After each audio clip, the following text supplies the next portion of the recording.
leen xeex tapet la du xeex. mais tey bëgg naa tam def benn taxaw seetlu sànq yaa ngi wax que ni jamono ji ñoom ñuy woote xeex président Macky Sall dem na ca Poutine régler fa lu jëm ci mbirum blé mais sa moroomu artiste ni yow ne kii di Alpha Blondy dafa def génn. Alpha Blondy day soob rek gëmul Alpha Blondy gëmul dara. day soob dama ni Alpha Blondy soob man la mësul. xoolal Thomas Sankara bi muy wax di ko tudd naan Thomas Sankara moom Thomas rek la bañoon. mais may ma yeggali sama laaj. musul bëgg Thomas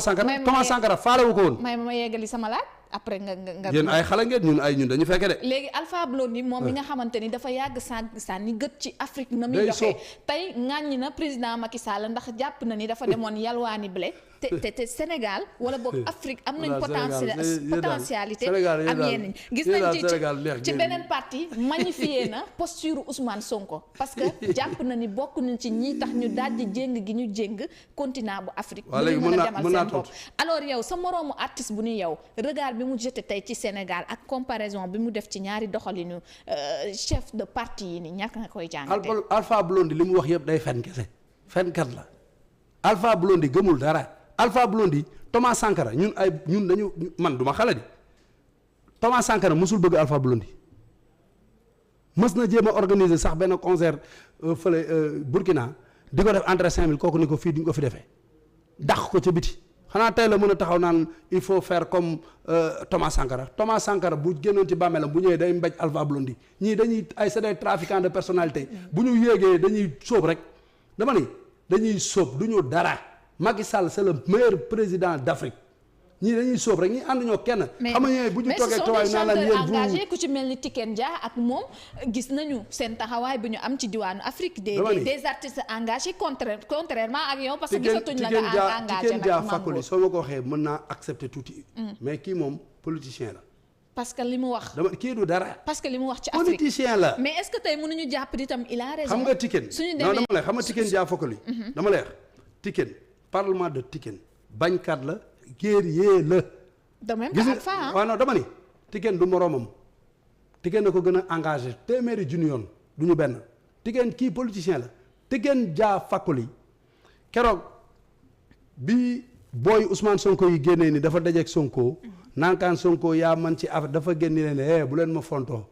dañu daje ci aéroport mënu ma kaañ jël photo comme n'importe quelle personne ci àddina bi ñëw ni ma kaañ jël photo ñu jël photo foofu la ñu yem man ak moom yenn saa yi ma gis ko mu gën a taxaw ci Afrique ay positions yoo xam ne ay positions yu am solo la mais kii day politique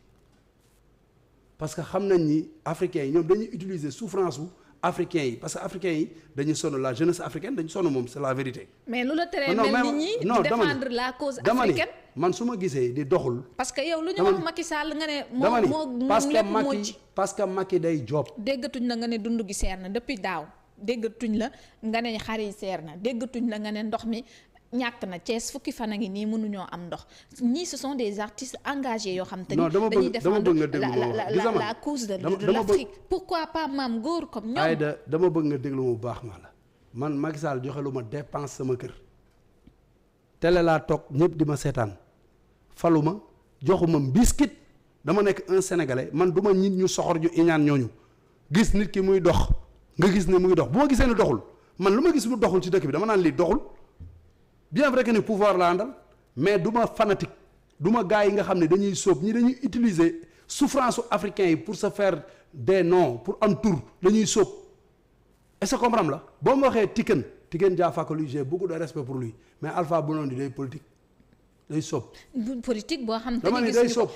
gisuñu ko ci mu jël ci benn ndombal tànk wala dara. gis nañ ko politique bi may wax moom mooy il a osé faire face. li nga xamante ni ñoom ñoo di réewum Europe mën nañu am ñoom les internationaux wax leen que ni yéen lu Afrique ñàkk yéen ko ñàkk mais loolu dama bëgg nga déglu ma la. loolu gis nga immigré yi boo demee France Sénégalais immigré yi nekk foofu sax en face tubaab yi ñu jàkkaarloo ko sax yéen. non c'est suñu dooley maam lañ defaree médias internationaux yi li la wër dafa défendre les causes africaines tey wax ni Ousmane Sonko moom épousé na tey lii mu taxawal. dama bëgg nga déglu ma wax la bu baax. Alpha Blondy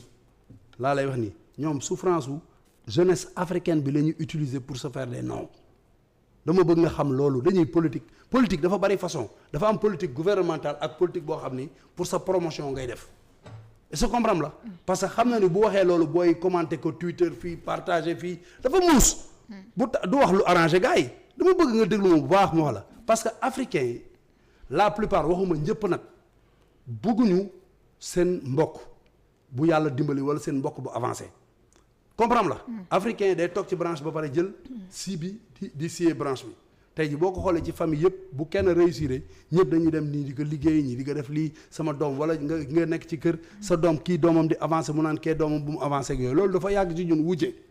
est-ce que comprendre la mais ñii dañuy utiliser la souffrance de la jeunesse africaine pour se faire des noms dañuy sóob du dara. kon ba ngay way diwlin bi cher na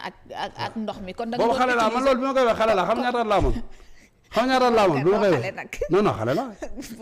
bi ma koy way boobu nag moom doo 2006 boobu est-ce que moroomu taala jasaa nga woon wala non waaw boobu comme talaa rek talaa booy la mais attends talaa il a 24 ans boo wax xam nga dund bu cher ak diwlin bu cher waaw moom laa la boobu wax kon ba nga koy way da nga doon utiliser askanu Sénégal non boobu dañu toog gis flambé bi ceeb bi di yéeg diwlin di yéeg coupure courant yi yow yaa ngi koy firi coupure courant yi moom xam naa boobu xale ga maa ngi koy fàttali yaa ngi koy fàttali boobu dafa bari ci dëkk bi te ba ma ko defee dañ maa tànc jiiñ ma lu nekk jàpp ma est-ce que comprendre la nga am ci tur non dama lay wax du question am ci tur man ba ma génnee Jazaaka man Mame Goor Jazaaka lañ ma woo Jazaaka mooy sama premier album 2000 la génn plus de 100 000 exemplaires laa jaay moo ci gën a siiw waaw dama ni moo ci gën a siiw kon 2000 li may morceau bi mu génnee 7 ans après la donc man sama premier album dama ko génn Sénégal yëpp xam na est-ce que comprendre la bëgg expliquer nekkul ni ci loolu dama ci wéeru dama gis lu nit ñi di dund ma xam ne lii sénégalais yi koy dund coupure yi bëri na ma way ko ni mu amee mais ñii dañuy jël souffrance su africain yi dem bu ñu amee benn interview ak benn média international li leen yéen doole africain yi ngeen di naan la jeunesse africaine ñëpp koy partagé mais Alpha Blondy Thomas Sankara bi nga xam ni Afrique da koy tiitaroo ñoom ñaar demal histoire nga demal boo duggee boo paree nga dem nga tappe nga xool histoire u Alpha Blondy ak Thomas Sankara mosuñu neexoo te léegi fu mu toog ni Thomas Sankara roy leen ci moom. day mel ni Mame Goor ak Ousmane Sonko rek. non Ousmane Sonko moom du dara. yow ku tudd turu Ousmane Sonko du day yàq Ousmane Sonko événement Ousmane Sonko moo yàq sax la jeunesse sénégalaise. mais pourquoi pas Mame Goor nga engagé Ousmane Sonko moo njëkk a nekk jamono jooju. Ousmane Sonko moo njëkk a nekk un homme politique ci àddina bi presque rare à part waajooju ki nekkoon France. kii Guinéen bi jiinoon viol. DSK.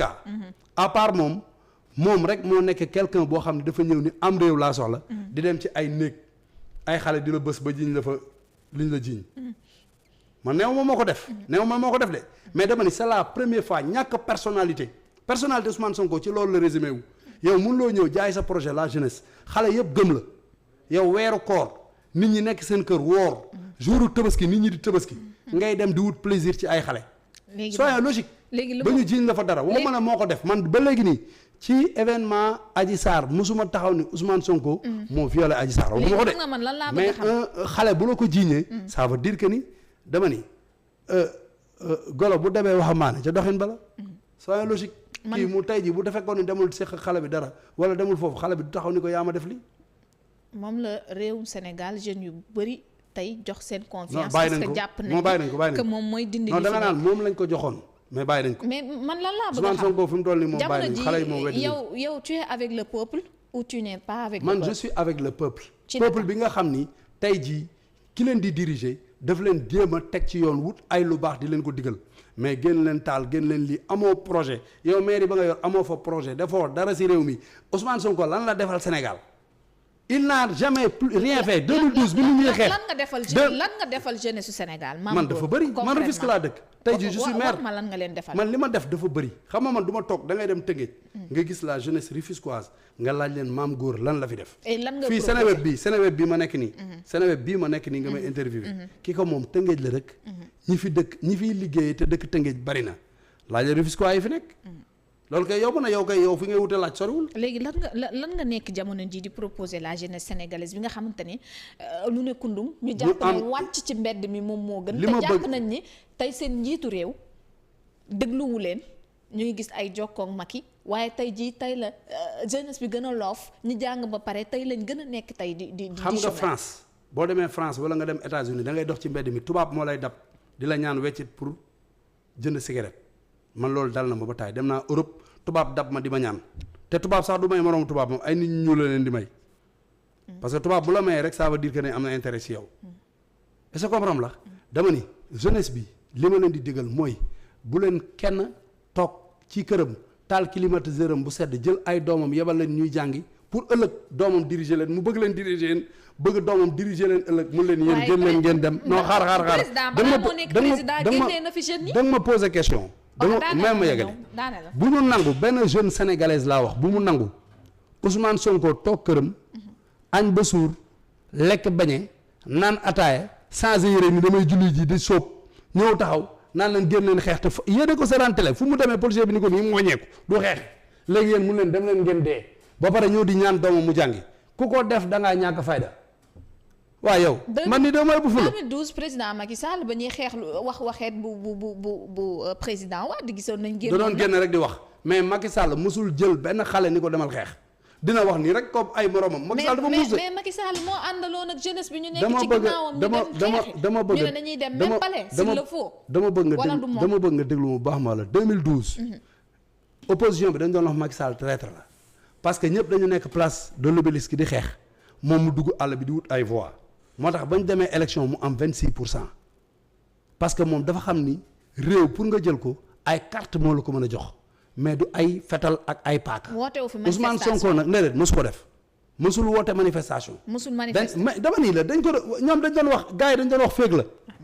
vraiment. gars yi loolu lañ ko doon jiiñ de en 2012 bu la neexee nga tapé internet nga xool ko. en 2012 gars yi dañ doon wax Macky Sall féeg la parce que nanguwul dem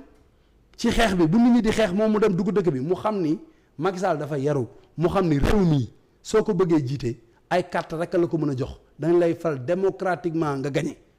mais doo bëgg am réew naan xale yi génn leen xeex wala nga bëgg jeunesse su réew naan génn leen ngeen nekk chair à canon pour ñu rey leen di dem naan policiers yi bàyyi leen sama doomu jàngi doomu jàmbur yi dee au nom de quoi mais nit ñi dofuñu c'est que man nee naa la man bañu ma Ousmane Sonko. mais ni muy doxalinam moo ma neexul. est-ce que amoo problème ak moom parce que à temps problème ba xam nga ban problème la ñu am. dafay xam nga ban problème la am Ousmane Sonko. mu bëgg a rey xale yi ma bañ. parce que ci xelam la bëgg a utiliser pour rey booy. wàññi Sénégalais di leen rey booy yu muusul dof war a dem liggéey jàppale seen waajur dimbali seen i mbokk ah ñooñu mu utiliser seen i xel dëpp seen i xel ne leen dem leen ngeen xeex a policiers yi te kenn mësagul gis man boog Ousmane Sonko fii la taxaw mu ne le 29 suñ ma bàyyeeg suñ ma bàyyiwul ci kaw laa jëm. jour conférence bi moo njëkk a taxaw ni leen élection dina am moo ko wax taxaw wax lépp daw maytu dama ne benn médiation amul xoolal médiation bu amee nañ wax ban sëriñ moo ko def booy yi léegi dañoo yeewu nee naa la léegi xam nga lan moo xew opération kenn du taal sama koñ booy dañoo yeewu am réew mënoo ko bëgg chaque jour nga bëgg a gis jeunesse di def say njombe bëgg ko wéer ci jeunesse bi naan jeunesse bi kaa leen ngeen xeexal ma Sénégal la ngay gis population buy song ñu wane ay policier dem di ay xale yi di avancer di ñëw policier ñu naan policier yaa ngay arrière policier yaa ngay daw policier yaa te xanaa xamuñu ni loolu crime la xamul tax mu nekk crime beneen réew bu ñëwoon song Sénégal policier yooyu ak militaires yi ñooy xeex ak ñoom ak gendarmerie waaye ñooñu yow boo leen di accuser de tapette ñooñu dañuy replier wu pour bañ a def loo xam ni dañ leen koy ay policiers est-ce que comprendre mais bu ñu wanee ay policier baa ngay daw loolu du ndam policier bi dafay replier wu pour mieux sauter tey nag mooy profité ci occasion bi di féliciter le ministre de l'intérieur Antoine Félix Diome guerrier la boo nekkee jeune ñoom ñu nekk ay jeunes comme yow ñu jël ay responsabilités lu toll ni intérieur dëkk bi dëkk la ko da ngay am poigne. mais est-ce que te poigne bi mu nga fa te beneen affaire bi ci nekk mooy tey ji policiers yi service d'ordre bi ñu ngi def li ñuy def yëpp dóoruñu kenn gaañuñu kenn chaque fois ñu wane ay policiers ñuy arrière gars yi naan leen policiers yaa ngay daw ñuy arrière loolu bëgg sa population moo tax nga koy def. mais bu tiré ci ay manifestants la gis on avait vu. mais loolu yow yaa da nga koy confirmer et plus 4 morts. da nga koy confirmer gis nañu ay policiers yu chargé da nga bëgg a confirmer armée moo leen je ne confirme rien. mais non non non kon nag dama ni. xam nga tey jii ay policiers yu chargé ay caméras infiltration fi lañ ko fekk. gars yi dañuy laaj manifestation profité ci biir wut seeni goon ñëw ni tëj jam ay nit ni état bi la jiiñ ko état pour bëgg gën a merloo population yi léegi sénégalais yi loolu lañ comprendre. gars yi seen manifestation yi woote yëpp dañuy dem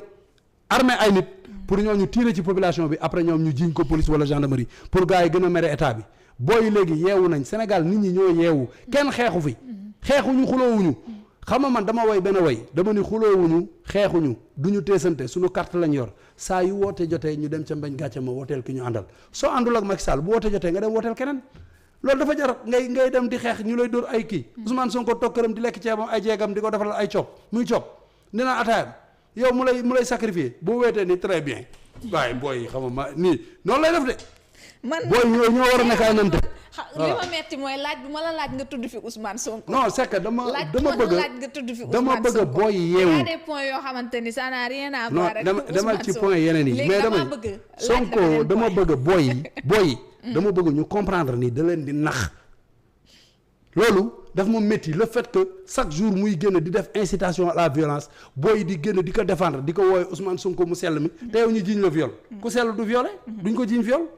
est-ce que comprendre la dama la bëgg a expliquer di takk ay njëlam heureusement sax que keroog génn ni man du ma sëriñ du ma dara bu kenn takkati sama njël la parce que am na ay keroog gis naa benn waaye mu ne bu ma Ousmane Sonko waxee du ma julli deetuma julli loolu ñoom la non dama c'est que dama la bëgg a expliquer c'est que yooyu ay erreur la yoo xam ni te moom carrément wax que ni na waaw dama ni loolu erreur yooyu dafa dangereux moo tax ma ni la booy bu ñu fan nit ba yaakaar ne nit ki mooy yàlla wala mooy Farba Ngom ñu takkal ko ay njël man loolu gisuma ko yow yaa ko gis man gis naa ko man gisuma ko te dinaa la ko wan après alors ñu ngi wax ci coowal 3e mandat gis nañ Thérèse Faye maire bu Diarère ak maire bu Toubacouta génn nañ fi nag cautionné que ni jamono ji